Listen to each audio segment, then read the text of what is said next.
Hello viewers, cook with Pamela চ্যানেলে আপনাদের সকলকে স্বাগত। আজ নিয়ে এলাম খুব সহজ ও ঝটপট তৈরি হয়ে যাওয়া আমার খুব প্রিয় একটি মাছ, যা হচ্ছে মোরলা মাছের ঝাল। তাহলে শুরু করা যাক আজকের এই রেসিপিটি।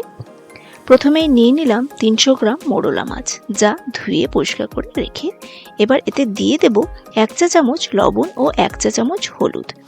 এবার মাছটিকে হালকা হাতে মাখতে হবে। এই মাছটি আমার চচ্চড়ি বা অন্য রান্নার চেয়েও বেশি ভালো লাগে সর্ষে বাটা দিয়ে। মা ছোটবেলার থেকেই এভাবেই বানিয়ে খাওয়াতো। তো এবার এতে 2 চা চামচ কালো সর্ষ, 2 চা চামচ সাদা সর্ষ, 1/2 চা চামচ জিরে, 1 চা চামচ পোস্ত দিয়ে ভালো মতো বাটতে হবে। আমি আগের থেকেই বেটে রেখে দিয়েছিলাম। মিশ্রণটি এবার কাঁচা মাছে ঢেলে দিতে হবে।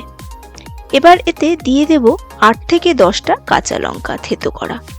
এবার দিয়ে দেব অল্প কাঁচা সরষের তেল এবং পুরো মিশ্রণটিকে মেখে রেখে দেব। এরপর ওভেনে কড়াই বসিয়ে প্রিহিট করে তাতে দিয়ে দেব পরিমাণ মতো অল্প তেল। তেল হালকা গরম হলে তাতে দিয়ে দেব 1 চা চামচ কালো জিরে। এবার তাতে দিতে হবে মেখে রাখা মাছের পুরো মিশ্রণটিকে। মাছটিকে না ভেজেই তাতে দিয়ে দেব পরিমাণ মতো জল। এবার মাছগুলিকে ভালো মতো ছড়িয়ে ঢেকে লো মিডিয়াম ফ্লেমে রান্না করতে হবে 15 থেকে 20 মিনিটের মতো।